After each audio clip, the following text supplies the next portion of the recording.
If you want to turn off the auto pay in Lendingclub, then the easiest way to do so is by contacting Lendingclub support.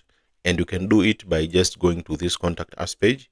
Just click on this help button and then go here to contact us, and you'll be able to contact Lendingclub with a toll-free number which is provided here. Since Lendingclub does not have an option for you to turn off the auto pay feature, so the easiest way will be is to contact Lendingclub, and they have provided here a toll-free number. You can contact them, or you can just go to the Twitter page here. You can just send them a DM and they will be able to assist you. Also, someone was having this issue as well, and he had to contact Lendingclub and they turned it off. As you can see here, call customer service. I had to do this with Lendingclub and they turned it off. So the direct way is just to contact Lendingclub so that they can turn off this feature themselves.